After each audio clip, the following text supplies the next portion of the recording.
Maya Chen's hands trembled as she watched the dashboard clock tick to 8:47 a.m. Late. Again.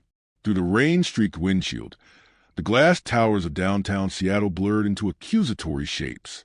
Somewhere on the 14th floor of the leftmost building, her boss, Richard Thornton, was probably already marking her absence with that particular brand of disappointment he reserved especially for her. 3 strikes and you're out. That's what he'd said last week. Maya pressed her forehead against the steering wheel. Lily's gap-toothed smile flashed through her mind. Her 6-year-old daughter, who still asked when they could afford ballet lessons like her friend Emma, when they could move out of the studio apartment where sirens wailed through paper-thin walls.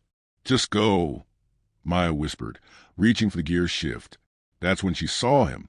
A figure stumbled between parked cars 50 feet ahead, movements jerky and wrong.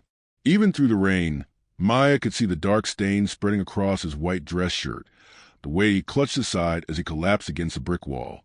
Blood dripped onto wet pavement. The street was nearly empty. A few cars passed without slowing.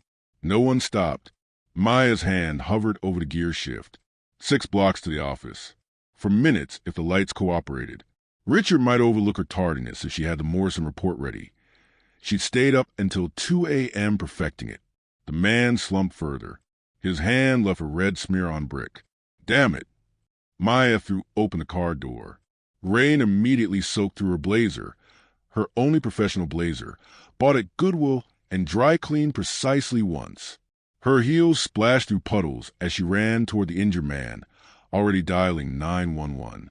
Sir, can you hear me? She dropped to her knees beside him. Up close, he was younger than she thought, mid-30s, with sharp features softened by pain. His gray eyes struggled to focus on her face. Don't save?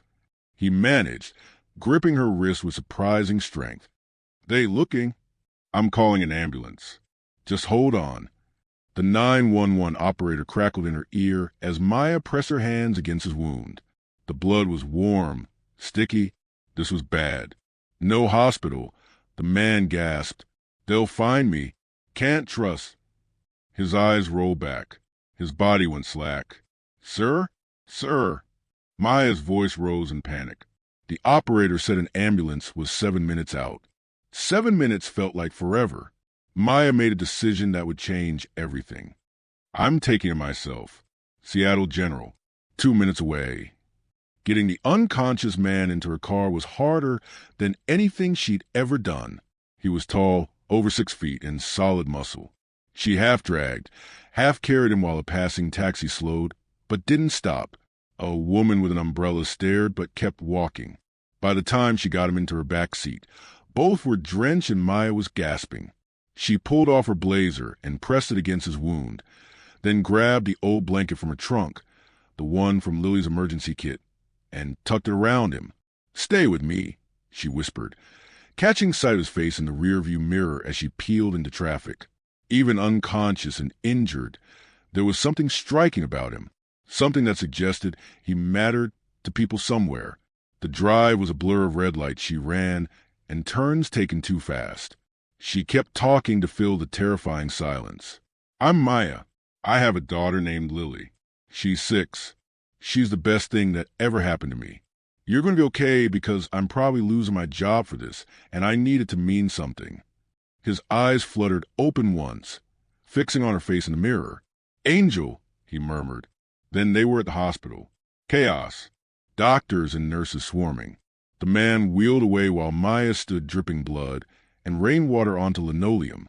A nurse with kind eyes brought her a towel. You saved his life, honey. He would have bled out in 15 minutes. Maya nodded numbly. Her phone buzzed. 7 missed calls. 11 messages. The latest from Richard Thornton. Don't bother coming in. Clear out your desk by end of day. You're done. Maya closed her eyes, feeling the world tilt. She'd saved a stranger's life and lost everything. But as she stood in the sterile brightness, covered in blood that wasn't hers, Maya Chen had no idea that the unconscious man wasn't just anyone. He was Alexander Hunt, the notoriously private billionaire who'd just been named CEO of Apex Enterprises, the largest tech conglomerate on the West Coast, the same company that owned the building where Maya had worked. The same company where, in exactly 24 hours, Alexander Hunt would walk into his first board meeting, see Maya's name on a termination list, and ask a single question: who is she? But that was tomorrow. Today, Maya Chun was unemployed, broke, and had no idea her life was about to change forever. Have you ever helped someone even when it cost you everything? What would you have done in Maya's situation? Drop your thoughts in the comments below. The apartment smelled like burnt toast and lavender air freshener, a combination Maya had long since stopped noticing. She kicked off her ruined heels and dropped her purse on the small table that served as both dining surface and Lily's homework station. Mrs. Chun, the babysitter, looked up from folding laundry. Her eyes widened. What happened? Long story. I'm so sorry I'm late. I'll pay you for the extra hours, I promise. Maya's voice cracked. She had no idea how she'd pay for anything now. Mama! Lily's voice rang out before her small body barreled into Maya's legs. You're home. Mrs. Chun said you had an emergency. Did you save someone like a superhero? Maya knelt and pulled her daughter into a tight embrace. Lily smelled like strawberry shampoo and grape juice, the scent of everything good Maya had left. Something like that, baby. Lily pulled back, her dark eyes, David's eyes, always David's eyes, studying her mother's face with uncanny perception. Are you sad, Mama? Just tired, sweet pea. Maya forced a smile, tucking a strand of Lily's hair behind her ear. Show me what you did at school today while I change. After Mrs. Chin left with worried glances and whispered assurances that Maya could pay whenever, no rush, Maya sat on her bed staring at her phone. The termination email had arrived, official and cold, effective immediately. 2 weeks severance. Barely enough for next month's rent. She pulled up her banking app, $847.32. That was everything. Her laptop sat on the nightstand, still warm from the Morrison report she'd worked on until 2 a.m. 3 months of research, all for nothing. A soft knock. Mama, can I come in? Of course, baby. Lily climbed onto the bed, carrying Mr. Hopsworth, her threadbare stuffed rabbit that had belonged to David. She snuggled against Maya's side, fitting perfectly under her arm. Mrs. Chen's daughter called. Lily said carefully, I heard them talking about jobs. Did you lose your job, Mama? Maya's heart cracked. 6 years old, and already worried about things no child should think about. Yes, sweet pea, but it's going to be okay. Mama always figures things out, right? Like when Daddy died? The words hung between them.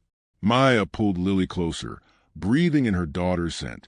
David had been gone 3 years, a stupid, senseless car accident on his way home from his second job. The job he'd taken so they could save for a house they'd never gotten to buy. Yeah, Maya whispered, like when Daddy died. We survived that. We can survive this. Because we're a team? Because we're a team. Lily was quiet, then, the man you saved today, is he going to be okay? Maya thought of the stranger's gray eyes, the fear in his voice. They're looking. I don't know, baby. I hope so. You should call the hospital. When someone saved your life, you're connected forever, like in those Korean dramas you watch when you think I'm sleeping. Despite everything, Maya laughed. You're supposed to be sleeping during my drama time. I'm very sneaky. Lily grinned. Call them Mama, please. I want to know if your superhero mission worked. So Maya called. After 3 transfers, she reached an ICU nurse. I'm calling about a patient brought in this morning around 9 a.m. Stab wound. I'm the one who drove him in. The John Doe case. He's stable. In surgery. But the doctors say you got him here just in time. He's lucky. The nurse paused. Do you know his name? We've been trying to identify him. Maya hesitated. Something about his desperation made her pause. No, I'm sorry. I just found him on the street. If you think of anything, please call back. And miss, you did a good thing today. After hanging up, Lily asked, Is he okay? He's going to be fine. See? You are a superhero. Lily kissed her cheek and slid off the bed. I'm going to draw you a superhero picture with a cape. Alone, Maya walked to a window overlooking the alley. Rain still fell, turning the city into watercolors of gray and brown. Somewhere out there, the man she'd saved was in surgery. Somewhere, Richard Thornton was interviewing her replacement. Somewhere, the fragile life she'd been building had collapsed. Maya pressed her forehead against cool glass. She thought about David, about their dreams. A house with a yard. College funds. Simple dreams that seemed impossibly distant. "I don't know what to do," she whispered to the universe. But even as she said it, she knew she would keep going. Because that's what mothers did. That's what survivors did. Her phone buzzed. A text from her friend Jessica. "Girl, WTF happened? Everyone's talking. Richard looks sick. Call me." Maya typed back, "Can't talk now. Too complicated." Another buzz from an unknown number. "This is Seattle General. The patient you brought in is asking for you. He woke up briefly and keeps saying something about an angel. Can you come back?" Maya stared at the message. The smart thing would be to ignore it. She'd done her good deed. Getting involved with a stranger who'd been stabbed and was running from something dangerous was the last thing she needed. But Lily's words echoed, connected forever. And beneath that, something else. A whisper of intuition Maya had learned to trust. A feeling that this stranger, this moment, this choice mattered in ways she couldn't yet understand. She looked at Lily's bedroom door, thought of the bills on the counter, the impossible weight of single parenthood in a city that ate people alive. Then she thought of the stranger's gray eyes, his desperate grip, the way he'd whispered "angel." Maya grabbed her jacket. She knocked on Lily's door. "Sweet pea, I need to go back to the hospital. Can you call Emma's mom?" Lily appeared, already holding her phone. "I'll call her. Are you going to see him?" "Yeah, he's asking for me." "See? Connected forever." Lily hugged her fiercely. "Be careful, Mama. Maybe this is the universe giving us something good. You always say the universe balances things out. I do say that, don't I?" Maya kissed her daughter's head. "I'll be back before dinner." Pizza's always okay for dinner. 20 minutes later, Maya drove through rain toward Seattle General. She had no idea what she'd say to the stranger or why it mattered that she'd been the one to save him. But as she navigated familiar streets, something shifted in her chest. Something that felt almost like hope. Maybe Lily was right. Maybe this was the universe balancing things. Or maybe Maya Chun was about to walk into something far bigger than she could imagine. Either way, there was no turning back. The connection had been made.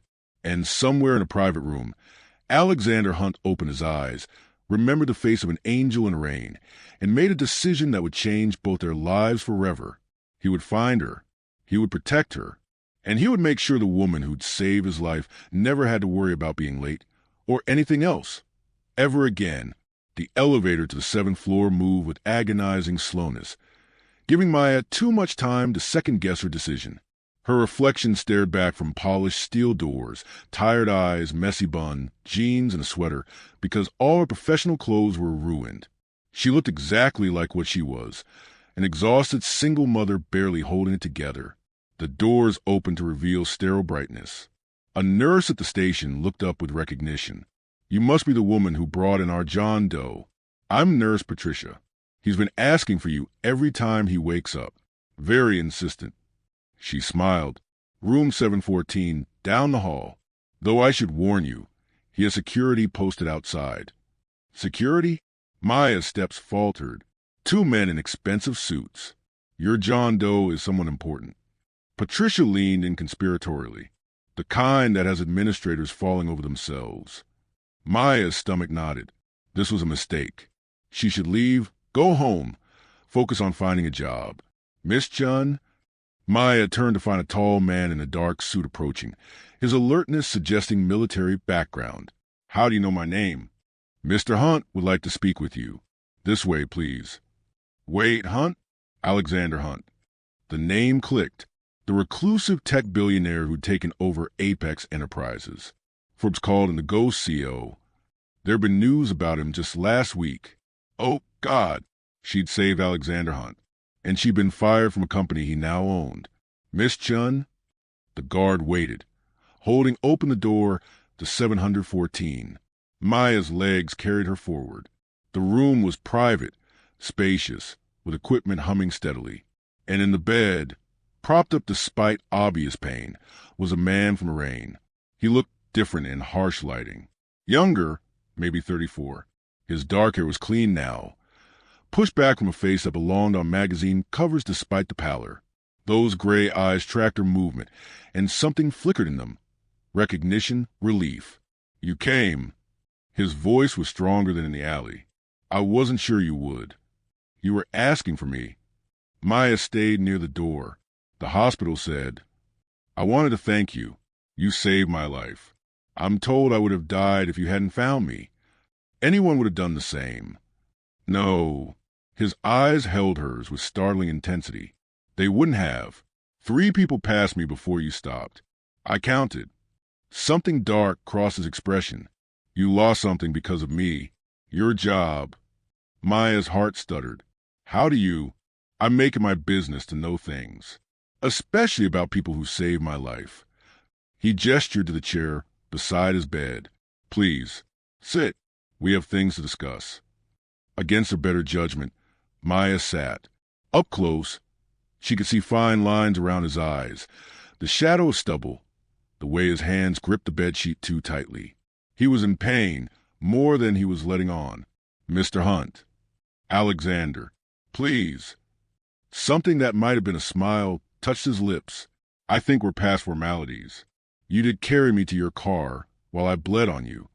Alexander, then. Maya folded her hands to stop them shaking. I don't understand what I'm doing here. I'm glad you're okay, but you have a daughter. Lily, she's 6. You're worried about rent, about her ballet lessons, about finding another job before your savings run out. He watched her face pale. I told you, I make it my business to know things. That's an invasion of privacy. You had me investigated. Maya stood abruptly, anger cutting through nervousness. I had you protected. Alexander's voice sharpened. The people who did this to me. He gestured to his bandaged torso. They saw you help me drive away. Which means you're in danger now, whether you want to be or not. The room suddenly felt too small. What? Sit down, Maya. Please. When she didn't move, he continued, I'm the new CEO of Apex Enterprises. That announcement was supposed to happen yesterday. But someone leaked it early, and certain parties decided they'd rather not have me in that position. The stabbing wasn't random. It was an assassination attempt that failed because you intervened. Maya sank into the chair, mind reeling. You're saying I'm in danger because I saved you? I'm saying you and your daughter are under protection as of 6 hours ago. I have guards stationed outside your apartment and monitoring Lily at her friend's house right now. You what? Maya's voice rose. You can't just... I didn't consent to... No, you didn't. But I couldn't let you walk around unprotected when there are people who might use you to get to me. Alexander's eyes softened slightly. I'm sorry. I know how this sounds. But these people don't make empty threats. If they think you know something, if they think you matter to me, they won't hesitate. Matter to you? I don't even know you. But they don't know that. He held her gaze. You're part of this now, whether we like it or not. Maya backed toward the door. No, I helped someone who was hurt. That's it. I'm going home, getting my daughter, and we're forgetting this ever happened. Maya, don't. She held up a hand. I just lost my job. I can barely keep a roof over our heads. I don't have space for corporate conspiracies and assassination attempts. She was at the door when Alexander spoke again, quieter but somehow more commanding. Richard Thornton, your former boss.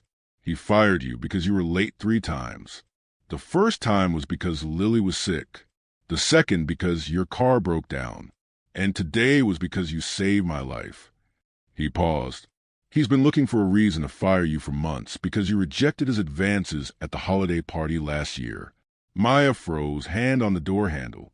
He told HR you were unreliable, a poor performer. But your reviews are excellent. Your projects exceed expectations. You've generated more revenue than any other analyst. Alexander's voice held an edge. He's a petty man who couldn't handle rejection, and he made you pay for it. Slowly, Maya turned back. How do you know about the holiday party? Because I've spent 6 hours learning everything about Apex Enterprises, including every skeleton in every closet. Richard Thornton has harassed 4 other women. HR buried the complaints because he's the CFO's nephew. Alexander's jaw tightened. He's going to be fired. Tomorrow, along with everyone who helped him cover it up. You can't do that because of me. I'm not doing it because of you. I'm doing it because it's right. He met her eyes. But I am asking you to consider something. You need a job. I need someone I can trust. Someone who proved today they'll do the right thing even when it costs them everything. What are you offering? Come work for me. Directly. As my executive assistant. The salary is $180,000 a year. Full benefits. Housing allowance. Education fund for Lily. And protection for both of you until we figure out who tried to kill me. Maya felt dizzy. $180,000. That was more than triple her old salary. That was ballet lessons and a better apartment and college savings and... Why? The word came out as a whisper. Why would you do this? Alexander was quiet for a long moment, studying her face with unnerving intensity. Because when I was lying in that alley, bleeding out, watching people pass by, I thought I was going to die alone. I thought about all the money I'd made, all the success, and realized none of it mattered because I had no one. His voice grew rough. And then you came.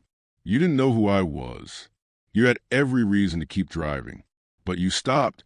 You risked everything for a stranger. He leaned forward, ignoring the pain it caused.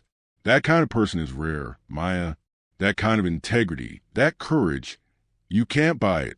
And I need someone like that by my side if I'm going to survive what's coming. What is coming? A war. Inside Apex Enterprises. There are people on my board who don't want me there, who benefited from the chaos before I took over. They've already proven they're willing to kill. His expression hardened. I won't lie. This job won't be safe. It won't be easy. But I will protect you and Lily with everything I have. You have my word. Maya's mind spun. This morning she'd been struggling to survive. Now she was being offered a lifeline by a billionaire who'd been stabbed in an alley. It was insane. I need to think about it. Of course. Take 24 hours. But Maya, Alexander's eyes caught hers. Those guards aren't going anywhere whether you take the job or not. Consider the job, offer a way to make that arrangement official. That's manipulative. That's practical. I've been told I'm not good at the subtle approach. Despite everything, Maya felt a smile tug at her lips. No kidding. A knock at the door. The security guard stepped in. Mr. Hunt, the doctors need to check your vitals, and there's a situation requiring your attention. Alexander nodded, then looked at Maya. Think about my offer. Call me tomorrow. He gestured to a business card on the nightstand. My private number. Not many people have it. Maya picked up the card. Heavy stock, minimalist design. Just a name and number. Thank you for explaining. And for the protection. Even if you should have asked first. I'm not good at asking permission. Another flaw. His smile was genuine this time, transforming his face. But I'm trying to learn. Outside, Maya spotted one of the guards Alexander had mentioned. A woman in casual clothes who definitely didn't blend in. Her phone rang. Jessica. Finally. Girl, Richard just got called into an emergency meeting. People are saying he's being fired. What do you know? Maya leaned against her car, watching raindrops race down the windshield. Jess, if I told you, you wouldn't believe me. Try me. So Maya told her everything. Jessica listened in stunned silence. Holy shit, Jessica breathed. You saved Alexander Hunt. The Alexander Hunt. And he offered you a job? Maya, do you know what people would kill for that opportunity? The word kill hung in the air with new meaning. That's the problem, Maya said quietly. People are literally killing for things related to him. But $180,000? Girl, that's life-changing. I know, but what about Lily? What if this puts her in more danger? You're already in danger, at least with the job. You'd have resources, protection. Jessica paused. I saw Alexander Hunt speak last year. The man is intense, brilliant, and if rumors are true, he keeps his word. If he says he'll protect you, he will. After hanging up, Maya sat in her car for a long time, watching rain and thinking about choices, about how one decision had cascaded into complete transformation, about how the universe worked mysteriously, Lily's favorite saying. Her phone buzzed with a text from an unknown number. This is Marcus, your security detail. Confirming Lily is safe at Emma's house. They're making cookies. Lily wanted you to know she added extra chocolate chips. Maya smiled despite herself. Even in chaos, Lily found joy. Maybe that was the answer. Maybe life wasn't about playing it safe. Maybe it was about finding courage to say yes when opportunity knocked. Even if that knock came as a bleeding stranger in an alley. She pulled out Alexander's card again, running her thumb over the embossed letters. Tomorrow she'd give him her answer. Tonight, she'd hold her daughter close and remember why she was willing to take risks. Because Lily deserved ballet lessons and college funds and a mother who wasn't drowning. Because Maya had survived worse. She'd survived losing David. She'd survived 3 years of barely making ends meet. She could survive this too. And maybe, just maybe, she could thrive. The rain slowed as Maya started her car. Behind her, the security guard kept a discreet distance. Here we go, Maya whispered to Universe, to David's memory, to the terrifying and thrilling future. Tomorrow, everything would change. But tonight, she was still Maya Chun, single mother, survivor, and the woman who'd saved a billionaire's life. That was more than enough. Maya called Alexander Hunt at exactly 8 a.m. the next morning, after dropping Lily at school with a kiss and a promise of pizza for dinner. He answered on the first ring. You're taking the job. Not a question, a statement. Maya found herself smiling. How did you know? Because you called at 8 a.m. sharp. Someone turning me down would have waited, agonized. Someone saying yes would be punctual, professional. A pause. You're always punctual, Maya. Yesterday was an anomaly. Yesterday changed everything. Yes, Alexander said quietly. It did. Can you come to Apex headquarters this morning? We need to make this official before the board meeting at 2. And there are things you need to know. 2 hours later, Maya stood before the Apex Enterprises building. The same glass tower she'd driven past in a panic yesterday. The same building where she'd been fired. Except now she walked through the front doors toward the executive elevators, escorted by Marcus, her security guard. Mr. Hunt is on the 42nd floor. Marcus said as they rode up, you'll be based there too. Executive suite has its own security. It's different from the rest of the building. Different how? You'll see. The 42nd floor was stunning. Floor-to-ceiling windows overlooked Seattle. Modern but warm decor, actual art on walls, furniture that looked expensive and comfortable. And everywhere, subtle security, cameras, card readers, strategically stationed guards. Miss Chun, a woman in her 50s, approached, her smile genuine. I'm Helen Yates, executive coordinator. Welcome to the team. Coffee. Black. 2 sugars, please. Helen's smile widened. Just like Mr. Hunt. You two will get along fine. She gestured down a hallway. He's expecting you. Alexander's office was massive, with windows on 2 sides. He stood by one in an impeccable suit, looking nothing like the injured man from yesterday. He turned as she entered, and Maya saw the slight stiffness, the only sign he'd been stabbed. You should be resting, she said before she could stop herself. I've rested enough. But something in his eyes softened at her concern. Come, sit. We have a lot to cover. For the next hour, Alexander explained the job. She'd be his executive assistant, yes, but also his eyes and ears. Someone he could trust with sensitive information to handle critical situations, to help navigate the political minefield of Apex Enterprises. The company is divided into 3 factions, he explained, pulling up an organizational chart. The innovators, led by Chief Technology Officer Dr. Sarah Chun, want to push into new technologies, AI, quantum computing, biotech. They supported my appointment. He swiped to another section. The traditionalists, led by CFO Thomas Morrison, want Apex to stick with proven revenue streams. They see innovation as risky. And the third faction? Alexander's expression darkened. The opportunists, led by board member Victor Reeves. They don't care about innovation or tradition. They care about power and profit. They've been bleeding the company through shell companies and insider deals for years. He paused. And they're the ones who want me dead. Maya's coffee cup froze halfway to her lips. You're sure? I traced a payment for my assassination to one of Reeves' offshore accounts. I have proof, but I can't use it yet. If I move too soon, he'll activate contingencies that could destroy the company and thousands of jobs. I need to outmaneuver him carefully, which is where you come in. How does an executive assistant help with corporate espionage? Because you're someone no one knows with no allegiances, who can move through the company gathering intelligence without raising suspicion. Alexander leaned forward. I need to know who I can trust. You'll attend meetings, observe dynamics, report back. The board meeting is in 4 hours. You'll be there watching.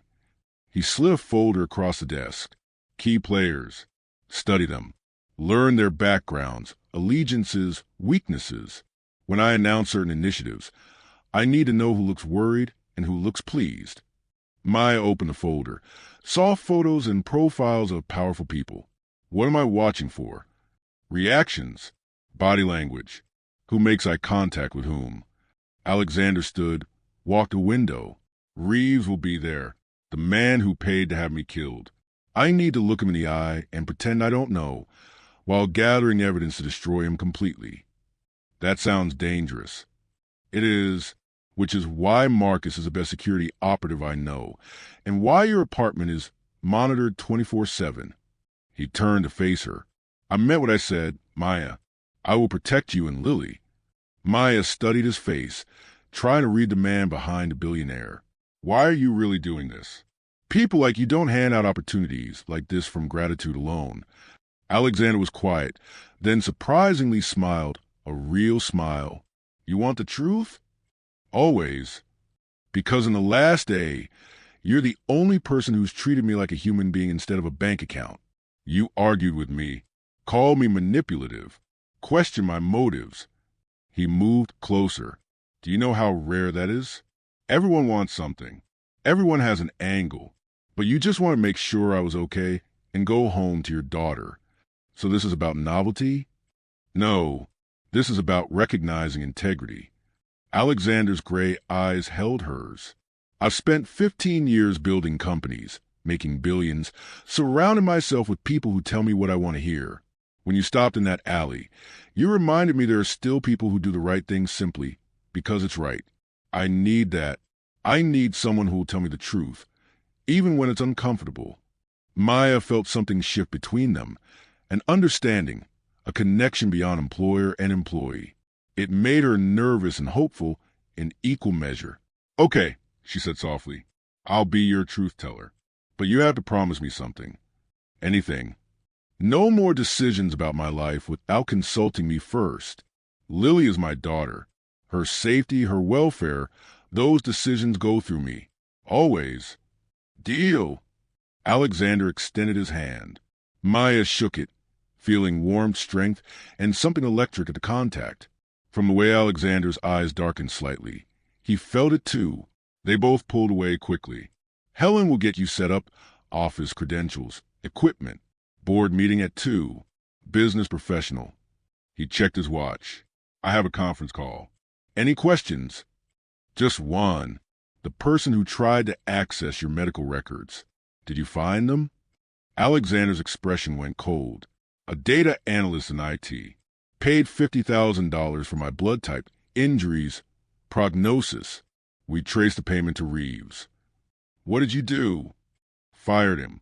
And made sure he understands worse things will happen if he tells Reeves he was caught. Alexander's voice was hard, reminding Maya that beneath the charm was a man who clawed to the top of a cutthroat industry. I can be ruthless when needed. Don't forget that. I won't. The next 3 hours flew by. Helen showed Maya her office, nicer than anywhere she'd worked. with an empty photo frame waiting for pictures of Lily. The computer had top-level security. The phone had a direct line to Alexander's office. "You'll need these," Helen said, handing over a tablet and tiny earpiece. The tablet has access to company documents. The earpiece connects directly to Mr. Hunt during meetings. He can feed you information if needed. Does he do this often? Never. You're the first assistant he's trusted with a direct line. Helen's expression was knowing. He's different with you, more human. It's good to see. Before Maya could respond, her phone buzzed. A text from Lily's school. "Hi, Maya. Confirming that Mr. Marcus Chun will be picking up Lily today as discussed. He's listed as approved, just double-checking." Maya frowned. "I didn't approve anyone named Marcus Chun." The response was immediate. "Our mistake. Must have confused you with another family. You're still picking her up at 3:15? Maya's heart raced. She immediately called Marcus. "Someone just tried to pick up Lily from school," she said when he answered, "using your first name and my last name. I'm 2 minutes from the school. Already contacted them. Soft lockdown. Lily's safe, Maya. I promise. I'm coming there." "No, stay at Apex. If they're trying to grab Lily, they might be waiting to see if you lead them to her." Marcus's voice was calm but firm. "Trust me, I'll bring Lily to you at the office. The executive floor is the safest place right now." Maya wanted to argue but forced herself to breathe. Updates every 5 minutes until she's here. "You got it." Maya hung up and went straight to Alexander's office. He was finishing his call, but one look at her face and he ended it abruptly. "What happened?" She told him. Watched his expression shift from concerned to furious to coldly calculating. "They're escalating faster than I expected." He was already typing on his phone. "My fault. I underestimated their desperation. This is because I took the job." "No." Alexander looked up sharply. "This is because I threatened their power. They would have found leverage regardless. At least now you have protection." He moved around his desk. "After today, we're moving you both to a secure property in Bellevue. Gated community, 24/7 security, excellent schools. I'm not uprooting Lily's entire life. They just tried to kidnap your daughter, Maya." Alexander's voice was steel. "This isn't negotiable. You move this weekend." Maya wanted to argue but couldn't. Someone had tried to take Lily. Her independence didn't matter compared to her daughter's safety. "Okay," she whispered. Alexander's hand touched her shoulder gently. "I'm sorry. I never wanted this to touch Lily. But I promise you I will end this. They'll pay for threatening your daughter." The darkness in his voice should have frightened Maya. Instead, it was oddly comforting. 20 minutes later, Marcus arrived with Lily, who was chattering excitedly about the adventure of being picked up by a bodyguard. Maya hugged her daughter so tightly that Lily squeaked. "Mama, you're squishing me." "Sorry, baby. I just missed you. Is this where you work? It's so fancy." Helen appeared, smiling warmly. "How about I show you your mom's office while she finishes work? I have cookies and coloring books." "I love coloring." As Helen led Lily away, Maya caught Alexander watching with an odd expression. "What?" "Nothing. She's great. Your daughter. You've done an amazing job." "Thank you. She's my whole world." "I can tell." Alexander checked his watch. "Board meeting in 30 minutes. Review those dossiers, especially Victor Reeves. I want you to memorize his face, watch his every move." Maya spent the next 20 minutes studying files, but it was Reeves' dossier that chilled her blood. Silver-haired, distinguished, with a smile that never reached his eyes. 63, Harvard MBA, 30 years on corporate boards. On paper, someone's beloved grandfather. But Alexander's notes painted a different picture.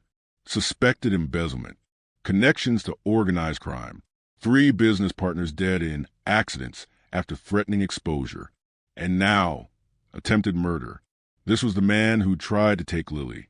Maya felt rage boil in her chest, white-hot and clarifying. No one threatened her daughter. "Ready." Alexander appeared in her doorway, now in a different suit, even more commanding. He looked every inch the billionaire CEO. "Ready," Maya said, standing. "Let's go meet the enemy." The boardroom was designed to intimidate. 20 feet of mahogany table, leather chairs worth thousands, windows overlooking the entire city. 12 board members sat around the table. Alexander took his place at the head. Maya positioned herself behind Alexander's right shoulder, tablet ready, earpiece invisible. From here, she could see every face. And there, for seats down on the left, was Victor Reeves. He looked exactly like his photo, distinguished, grandfatherly, laughing at something Thomas Morrison said, completely at ease, like he hadn't ordered a murder, like he hadn't tried to kidnap a 6-year-old girl. Maya's hands tightened on her tablet. "Thank you for gathering," Alexander began. "I know my appointment was sudden, but we're here now and we have work to do." He clicked a remote. Financial projections lit up the screen. Apex has been stagnant for 3 years. Revenue flat, innovation declining, market share eroding. That changes now. For 20 minutes, Alexander laid out his vision. Aggressive R&D investment, strategic acquisitions, complete cultural overhaul. Maya watched faces. Dr. Sarachin nodding enthusiastically. Thomas Morrison frowning, but thoughtful. Victor Reeves smiling that empty smile, his eyes calculating. "Of course," Alexander continued, "none of this matters without a healthy foundation, which is why I've initiated a comprehensive audit of all company finances over the past 5 years. The words landed like a bomb. Several members shifted uncomfortably. Victor's smile never wavered, but his left hand beneath the table clenched into a fist. Maya noted it. "An audit seems extreme," Victor said smoothly. "Apex has always maintained rigorous oversight." "Has it?" Alexander's gaze was cold. "Because I found irregularities. Shell companies receiving payments for non-existent services. Consulting contracts with firms that don't exist. Offshore accounts with interesting transaction patterns." The temperature dropped 10 degrees. "Those are serious accusations," Thomas Morrison said carefully. "Do you have proof?" "I have questions. The audit will provide answers." Alexander leaned back. "Unless someone here would like to explain these irregularities before auditors find them?" Silence. Maya watched Victor. His expression remained neutral, but a muscle twitched in his jaw. His right hand moved to his phone beneath the table, fingers dancing across the screen, sending a message. The meeting continued for another hour, tensions escalating. Maya took notes but mostly watched. Watched Victor's reactions, who made eye contact with whom, the alliances forming in real time. Finally, Alexander dismissed everyone except the executive team. As board members filed out, Victor paused beside Maya. "You're new," he said pleasantly. Too pleasantly. "Maya Chun, is it?" Her blood turned to ice. "Yes, sir." Executive assistant. Quite a promotion from senior analyst. His smile was sharp. "You must have made quite an impression on Mr. Hunt. I try to do good work." "I'm sure you do." Victor's eyes were dead, shark-like. "Welcome to the executive floor, Maya. I hope you find it safe here." He walked away, leaving Maya's heart pounding. "He knows," she whispered to Alexander once they were alone. "Of course he knows. He's had people watching since the stabbing." Alexander's expression was grim. "Which means he knows you saved me, that I hired you, that you have Lily. The question is what he plans to do." They got their answer an hour later. Maya was reviewing notes when Marcus burst in. "Problem. Someone just leaked to the press that Alexander Hunt was stabbed. Every outlet is running it, and they're naming you." Maya's stomach dropped. "What?" Marcus showed his phone. The headline screamed, "Billionaire CEO saved by single mother. Exclusive assassination details." Her name, her photo from LinkedIn. Details about being fired, about Lily, about everything. "Reeves," Alexander said, appearing in her doorway.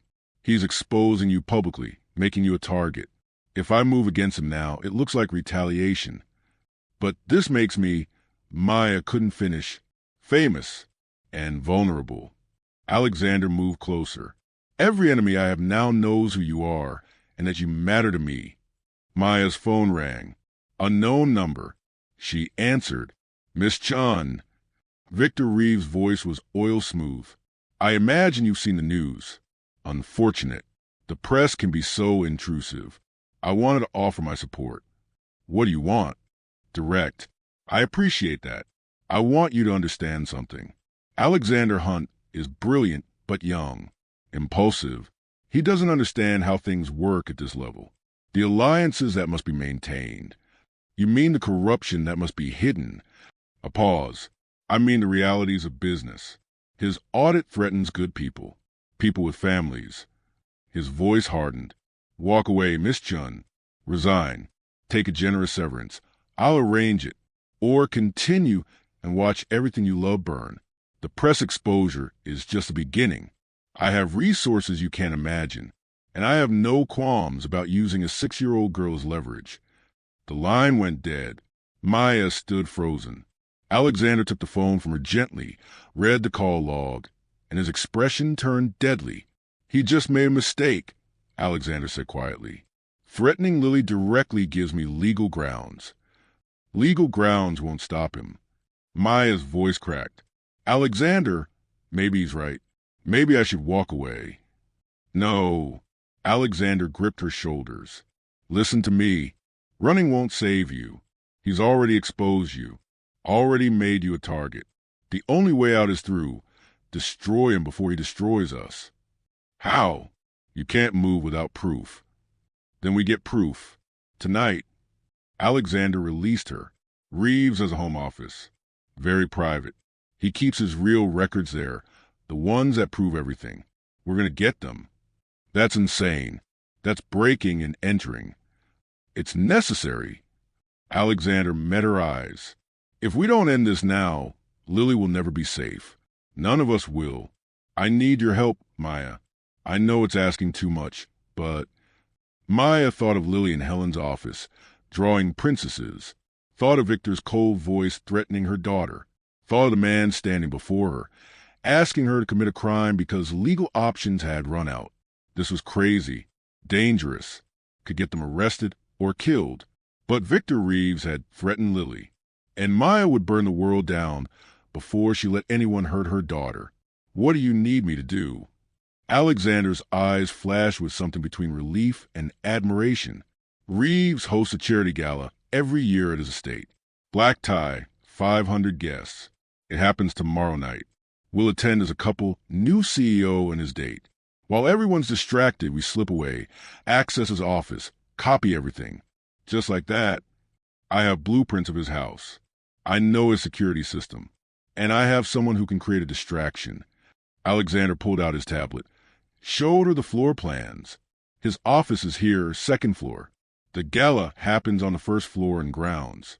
We'll have maybe 20 minutes. And if we get caught, then I take full responsibility. You were following orders, didn't know what I was doing. Alexander's voice was firm. I won't let you go down for this, Maya. That's non-negotiable. Maya studied the floor plans, her mind racing. Lily, where will she be? With Marcus and Helen at the secure property in Bellevue. I'm moving you both there tonight. No arguments. It's fully staffed as a panic room, the best security money can buy. You really think this will work? I think it's our only shot. Alexander looked at her intently. I know I'm asking you to trust me with everything. Your safety, your daughter, your future. I know I haven't earned that yet. But I swear to you, Maya, I will protect you both, no matter what it takes. Maya held his gaze, seeing the determination there, the barely contained fury at threats made against people under his protection. And beneath that, something else. Something that made her breath catch. He cared, not just about winning or destroying an enemy. He cared about her. About Lily. Okay, Maya said. Tomorrow night, we do this together. Together, Alexander's hand found hers, squeezed gently.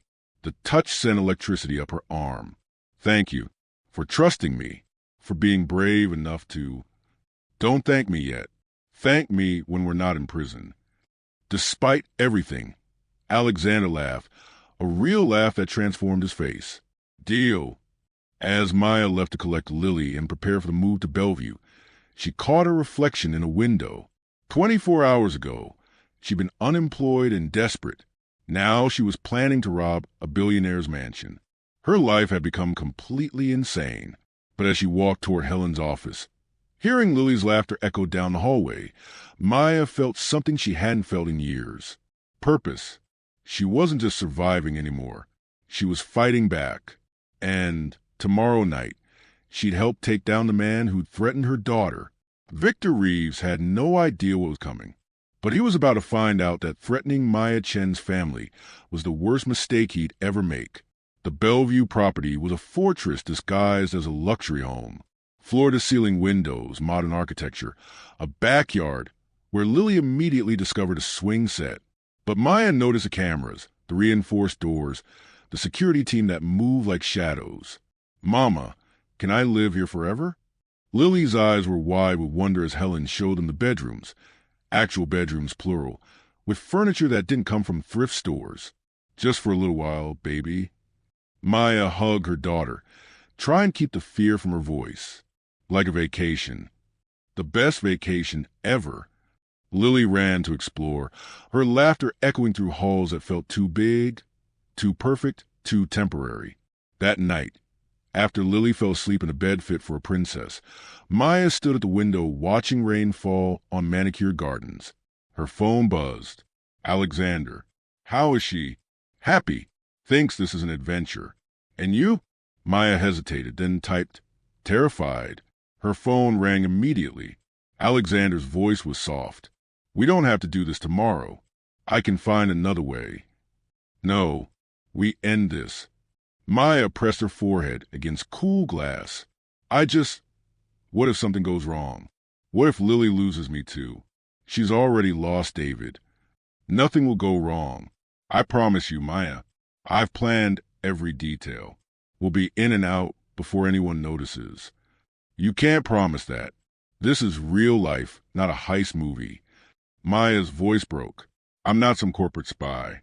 I'm a single mom who can barely afford groceries. What am I even doing? Silence on the other end. Then, you're doing what you've always done. Protecting your daughter. Being brave when it terrifies you. Surviving. A pause. I'll be there in 20 minutes. What? No, you can't. But he'd already hung up. 20 minutes later, the security team admitted Alexander. He found Maya still at the window, wrapped in a blanket that smelled like lavender and safety. You shouldn't be here, she said without turning. Probably not. Alexander stood beside her, close enough that she felt his warmth. But you sounded like you needed someone, and I'm tired of doing everything alone. Maya finally looked at him. He was in jeans and a sweater, casual clothes that made him look younger, more human. Aren't you worried about impropriety? The CEO visiting his assistant's home at night. I'm worried about you. His gray eyes held hers. Everything else is secondary. Something in Maya's chest cracked. Why do you care so much? You barely know me. Don't I? Alexander moved closer. I know you stayed up until 2 a.m. perfecting a report for a boss who'd already decided to fire you. I know you work 2 jobs in your mind, mother and provider, and excel at both despite impossible circumstances. I know you stopped for a dying stranger, even though it cost you everything. His voice dropped. I know you're the bravest person I've ever met, and I know I'm asking too much of you. You're not asking. I volunteered. Maya tried to smile, though I reserve the right to panic about it. Panic away. I'll be right here. They stood in comfortable silence, watching rain paint patterns on windows. Finally, Maya asked, What happened to you? Before the stabbing, I mean, what made you so alone? Alexander was quiet, so long she thought he wouldn't answer.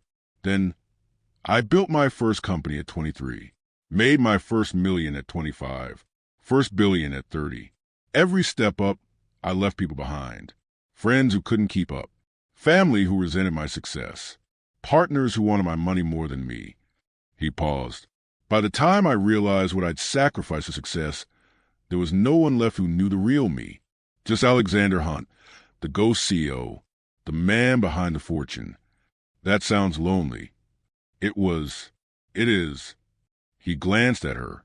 Until a woman stopped her car in the rain and reminded me that people still exist who give without expecting returns. Maya felt heat rise to her cheeks. I'm not some saint. I'm just human, real, exactly what I needed. Alexander's hand found hers. Whatever happens tomorrow, I want you to know meeting you changed something. Reminded me why I started all this. Not for money or power, but to build something meaningful. His thumb traced circles on her palm, sending shivers up her arm. Maya knew she should pull away. This was her boss. This was complicated. This was Alexander, she whispered. He stepped closer, his free hand rising to her face. Tell me to stop. Maya couldn't, didn't want to. For the first time since David died, she felt alive, felt seen, felt like more than just Lily's mom or someone's employee. She felt like Maya. The kiss was soft at first, tentative. Then Alexander's hand cupped her face and Maya's fingers tangled in his hair, and suddenly it was desperate, hungry. 3 years of loneliness pouring into the connection between them. When they finally broke apart, both breathing hard, Alexander rested his forehead against hers. That was a mistake. Maya's voice shook. Perfect, terrifying, completely inappropriate. He laughed shakily. And I want to do it again. We can't. You're my boss. I work for you. Then you're fired. Alexander's eyes danced. Problem solved. Despite everything, Maya laughed. You can't fire me the night before we rob someone's house. That's terrible timing. Fine, you're rehired. But after tomorrow, we're having a serious conversation about workplace relationships and why I don't care about any rules that keep me away from you. Maya's heart hammered. This is insane. Everything about this is insane. Probably. Alexander kissed her forehead gently. But I haven't felt this alive in years, and I'm tired pretending I don't feel something for you. I have a 6-year-old daughter. Baggage. A dead husband I still love.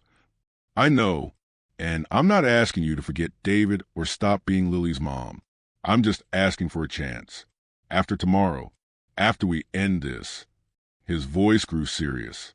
I meant what I said, Maya. I will protect you both. Whatever this is between us, it doesn't change that promise. Maya wanted to argue, to list all the reasons this couldn't work. But standing in his arms, feeling safe for the first time in years, the words wouldn't come. Stay, she heard herself say. Just for tonight. On the couch. I don't want to be alone. Okay. They moved to the living room, and Alexander pulled her close on the couch, her head on his chest, his heartbeat steady beneath her ear. They talked for hours about David, about Alexander's lonely childhood, about dreams and fears, an impossible situation they'd stumbled into. Somewhere around 3 a.m., Maya fell asleep feeling protected and cherished and terrified of losing this feeling. She woke at dawn to find Alexander still holding her, his eyes closed, looking peaceful in a way she suspected was rare. Maya let herself have this moment, this perfect, impossible moment, before reality crashed back. Tonight, they'd break into Victor Reeve's mansion. Tonight, everything would either end or begin. Her phone buzzed with a text from an unknown number. Saw the news. The famous lifesaver and her billionaire. How sweet. Enjoy your last day together. By tomorrow, you'll both wish you'd taken my offer. VR. Maya's blood turned to ice. She showed Alexander, who woke immediately, his expression hardening as he read. He's trying to scare you. It's working. Maya's voice shook. Alexander, what if... No, what ifs? We stick to the plan. He pulled her close. Trust me, Maya. Please. Maya wanted to. Desperately. But as morning light filled the room and Lily's laughter echoed from upstairs where she'd woken early to explore, Maya felt dread settle in her bones. Something was going to go wrong tonight. She could feel it. The black dress Alexander sent fit perfectly. Designer silk that probably cost more than Maya's monthly rent used to. She stared at her reflection, barely recognizing the elegant woman looking back. Diamond earrings borrowed from Helen. Hair swept up. Makeup that made her look confident instead of terrified. You look like a princess, Mama. Lily twirled around her, already in pajamas decorated with stars. Are you gonna ball? Something like that, baby. Maya knelt, hugging her daughter tight. Be good for Helen and Marcus, okay? I'll be back before you wake up. Promise? Maya's throat tightened. She thought of Victor's text, of everything that could go wrong. I promise. The drive to Reeves' estate was silent.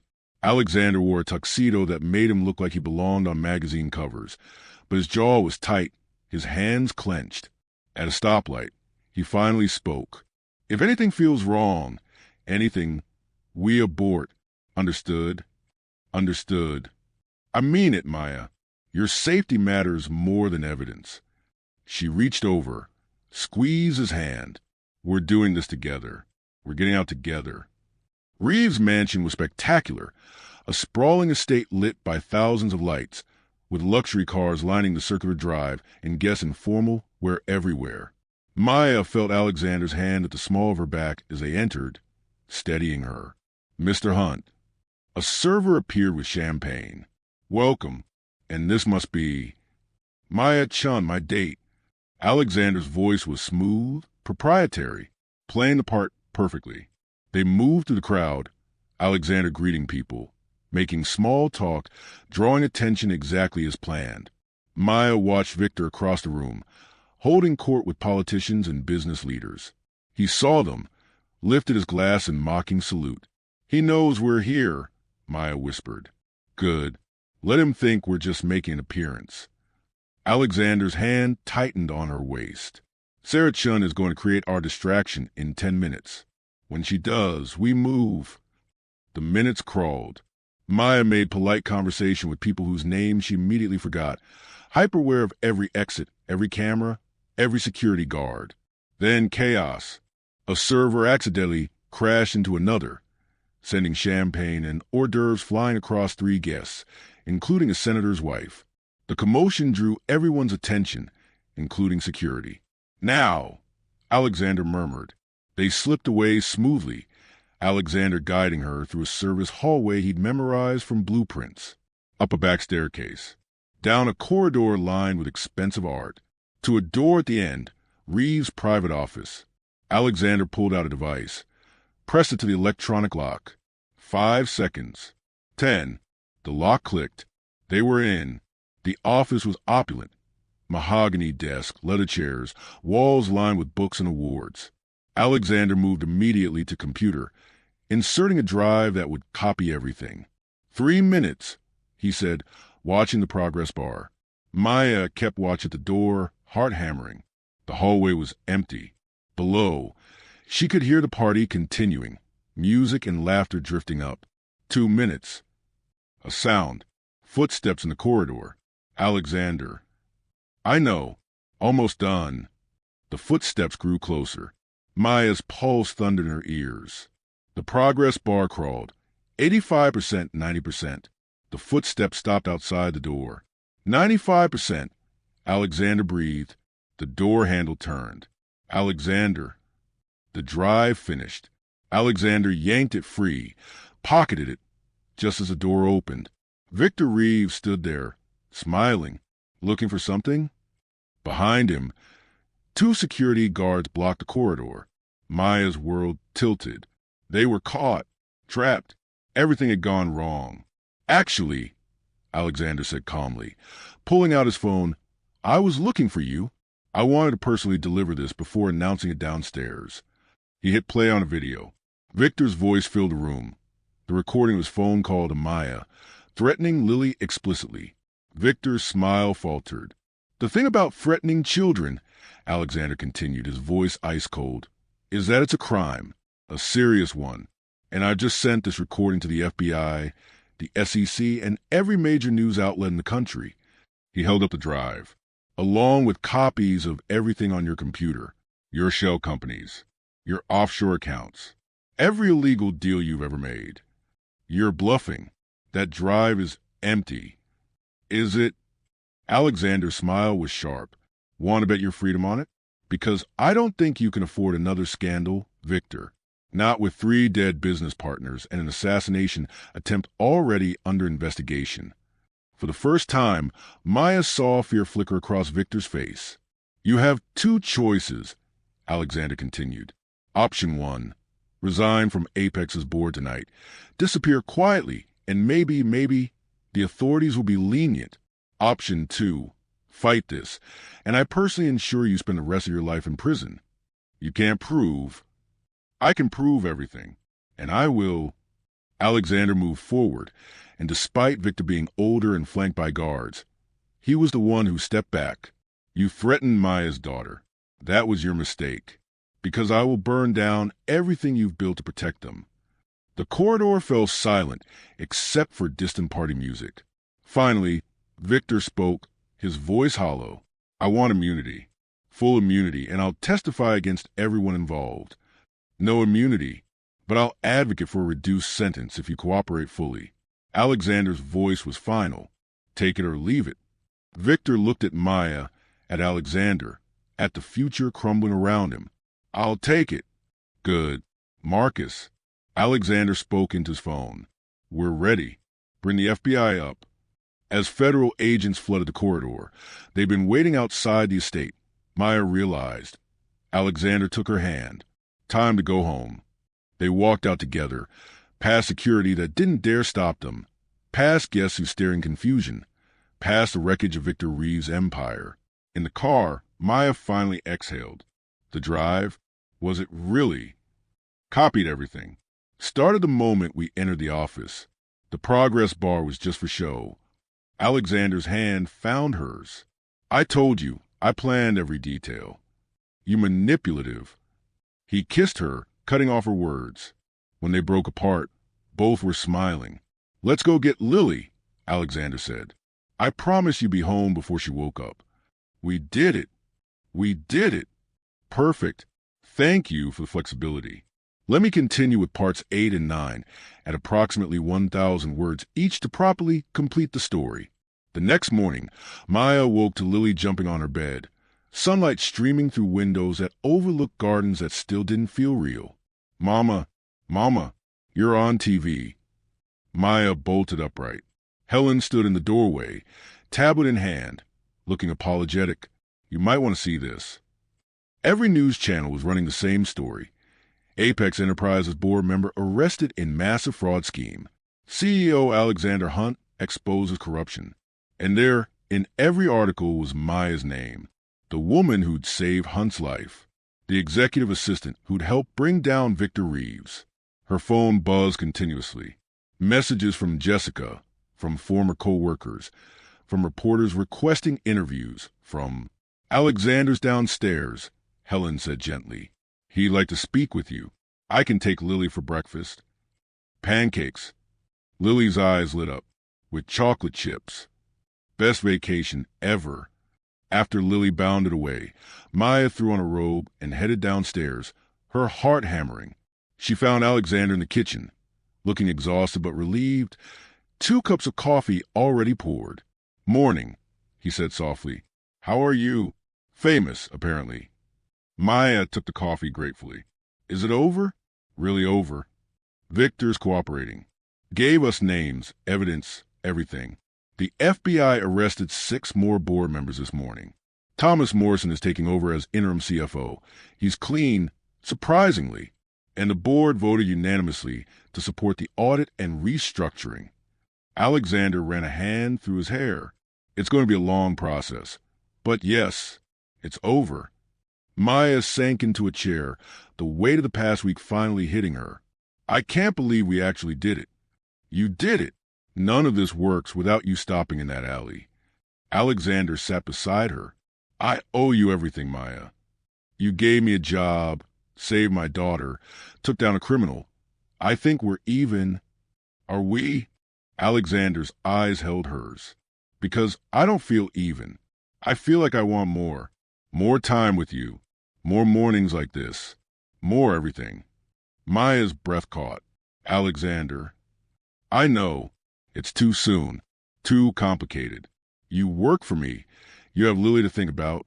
You're still grieving David. He reached for her hand. But I meant what I said the other night. I'm tired of being alone. Tired of pretending I don't feel something real for you. I feel it too, Maya admitted quietly. But I'm terrified.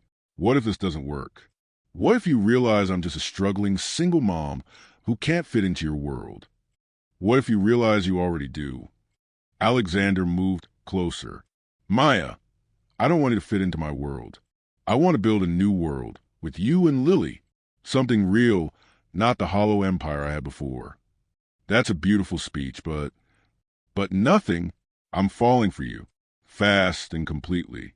And I think you're falling too, and it scares you because the last time you loved someone, you lost him. Alexander's thumb traced circles on her palm. I can't promise I'll never leave. None of us can promise that. But I can promise I'll fight like hell to stay. To be there for you and Lily. To build something that matters more than money or power. Maya felt tears prick her eyes. What about work?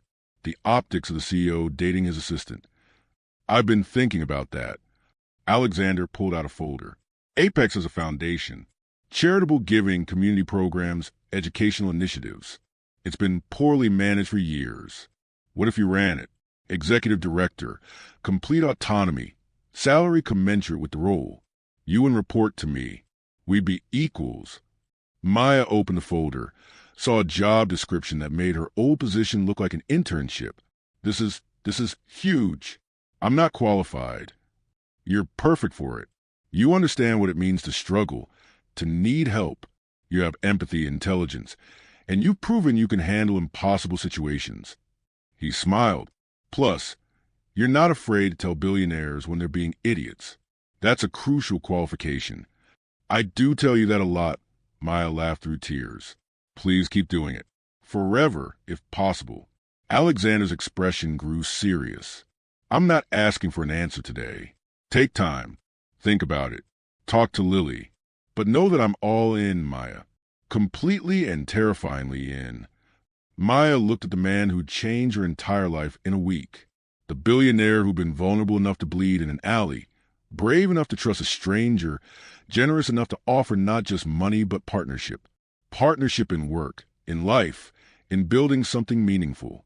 She thought about David, about the love she'd lost. But she also thought about his last words to her, whispered in the hospital before the accident took him. Don't stop living when I'm gone. Promise me. Find joy again. I'm scared, Maya whispered. Me too. Alexander pulled her close. Let's be scared together. Okay. His eyes lit up with hope. Okay, let's try this. Slowly, carefully, with lots of communication and probably therapy because this is objectively insane. Maya smiled. But okay, let's build something real. Alexander kissed her then, soft and sweet and full of promise. When they broke apart, Lily's voice echoed from the other room. Helen, Mama's kissing the nice man who gave us the big house. Busted. Maya laughed. Should we tell her? Alexander asked nervously. About us trying this? Let's see how she feels about it. Maya called out, Lily, can you come here for a minute? Lily appeared, chocolate chips on her face, Helen close behind. She looked between Maya and Alexander with 6-year-old shrewdness. Are you going to be my new daddy? Alexander knelt down to Lily's level. I'd like to be your friend first. Get to know you, take you for ice cream, maybe push you on that swing set outside. And if that goes well, maybe someday be someone important in your life. But only if you want that. This is your choice too, Lily. Lily studied him seriously. Do you make Mama happy? I'm trying to. Do you promise not to leave like Daddy did? Alexander's voice was gentle but honest. I promise to try my very best to stay. I can't control everything, but I can promise I'll fight to be here for you and your mom. Lily considered this. Then, okay, but I get to pick the ice cream place. Deal. And you have to watch Frozen with me. The singing parts too. Okay. And you have to tell Mama she's pretty every day because sometimes she forgets. Alexander looked up at Maya, his eyes full of emotion. That's the easiest promise I've ever made. Lily grinned and threw her arms around Alexander's neck. Maya watched them together, her daughter and the man who'd saved them both, and felt something shift in her chest. Hope. Real, terrifying, beautiful hope. His story that had started with blood in an alley was becoming something else. Something that looked like healing, like family, like love. Group hug, Lily demanded, pulling Maya in. As the three of them stood there, Helen discreetly taking a photo that would later become Maya's favorite, Maya sent a silent thank you to the universe, and to David, wherever he was, for giving her permission to live again. What does second chances mean to you? Have you ever found hope in the most unexpected places? Share your story in the comments. Let's celebrate new beginnings together. 6 months later, Maya stood at the floor-to-ceiling windows of the Apex Foundation offices, her offices, watching Seattle wake up below. The view never got old. Neither did the coffee that Helen had taught her to make perfectly, or the photos on her desk of Lily at her first ballet recital, or the feeling that she was exactly where she was supposed to be. Mama. Lily burst through the door, Alexander close behind, both carrying bags from their Saturday morning bakery run. A tradition they'd started 2 months ago. Sorry, I know it's your work Saturday, Alexander said, kissing Maya's cheek, but someone insisted on bringing you croissants. The chocolate ones, Lily announced proudly, because you worked really late on the scholarship program. Maya's heart swelled. The scholarship program for single parents had been her baby for 3 months, providing tuition assistance, child care stipends, and mentorship for people trying to better their lives while raising children alone. The first cohort of 50 recipients had been announced yesterday. Thank you, sweet pea. Maya hugged her daughter. How was swimming? I went underwater 5 whole times. Alexander counted. Lily had started calling him Alexander instead of the nice man around month 2, testing the name carefully. They hadn't pushed for anything more. This was Lily's timeline, and they'd follow it. That's amazing. Maya caught Alexander's eye over Lily's head. He smiled that soft smile he reserved for moments like this. Quiet, domestic, real. I'll let you work, Alexander said. Lily and I are going to the park. Helen's meeting us there with Mr. Hopsworth. Someone forgot him at home. I didn't forget. He wanted to nap longer. Lily protested. As they left, Lily turned back. Mama, are you coming to dinner tonight? Alexander's making pasta. He's getting better at not burning things. Hey! Alexander laughed. I'll be there, Maya promised.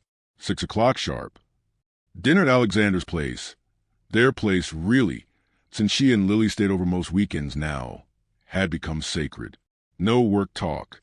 Just cooking together, Lily's chatter about school, Alexander's terrible jokes, and the feeling of being a family. They hadn't defined it yet. Hadn't put labels on what they were building. But it felt right. Maya's phone buzzed. A text from Jessica. Lunch next week? I need to hear everything about the foundation gala. Also saw you and Hun on the news looking very cozy. Just saying. Smirking face. Maya smiled, typing back. Lunch Tuesday. And we're taking things slow. Girl, you're living together on weekends and co-parenting. That's not slow, that's committed. I'm so happy for you. Another text, this time from Richard Thornton's replacement, Maria Santos, who become a genuine friend. The Morrison Foundation wants to partner with us on the scholarship program. They're offering matching funds. Call me Monday. Maya's eyes filled with tears. The foundation had become more than a job. It was purpose. It was using her experience, the struggles, the fear, the near misses, to help others survive and thrive. She walked to her desk, where a framed photo sat beside Lily's artwork. The photo was from a night they'd taken down Victor Reeves, her and Alexander, leaving the estate, his hand in hers. A reporter had caught them, and something about the image, determination, partnership, hope, had become iconic. The headline had read, "The Power Couple Taking Down Corruption." Maya had hated it at first, but Alexander had framed it with a note. The moment I knew I was falling in love with you. Love. They'd said it officially 1 month ago, during a quiet moment watching Lily play at the park. Alexander had turned to Maya and simply said, I love you, both of you. I needed you to know. Maya had said it back, meaning it completely. A knock at her door interrupted her thoughts. Alexander stood there, sheepish. Lily's with Helen at the park. I forgot to tell you something. He crossed the room in quick strides. Victor Reeves was sentenced this morning. 15 years. His associates got similar sentences. It's really over. It's really over. Alexander pulled her close. You're safe. Lily's safe. We're all safe. Maya breathed in assent. Coffee and expensive cologne and safety. Thank you. For everything. For saving us. You saved me first. Alexander pulled back enough to see her face. That morning in the rain, you gave me something more valuable than life. You gave me purpose. A reason to be better. That's very poetic for a Saturday morning. I practice. He smiled, then grew serious. Maya, I know we said we're taking things slow, but there's something I need to ask you. Maya's heart jumped. Alexander. Not that. Not yet. He laughed. Though eventually, if you'll have me. But today, I'm asking something else. He pulled out a small box, opened it to reveal not a ring, but a key. Move in. Officially. You and Lily. Not weekends. Not sometimes. Always. That's not slow, Maya whispered. I know, but I'm tired pretending half the week that my house isn't empty without you two in it. Tired of Lily having 2 bedrooms when she should have 1 home. Alexander's voice was earnest. I'm not asking you to marry me. Not yet. I'm just asking you to build a life with me. Completely. Messily. With burnt pasta and ballet recitals and scholarship programs and all of it. Maya thought about the studio apartment she'd barely been able to afford 6 months ago. Thought about the fear, the struggle, the loneliness. Then she thought about Lily laughing in a house full of light. About waking up beside a man who'd proven every day that he meant his promises. About a life built on partnership instead of survival. Okay, she said. Okay. Alexander's face lit up like sunrise. Okay, we'll move in. Officially. Completely. Maya kissed him. On one condition. Anything. You let me teach you to actually cook. Lily deserves better than burnt pasta. Deal. Though I'm offended by the burnt characterization. It was merely well done. It was charcoal. Semantics. They laughed. Foreheads pressed together, and Maya felt it. The absolute rightness of this moment. This choice. This man. This life. Her phone buzzed again. A photo from Helen.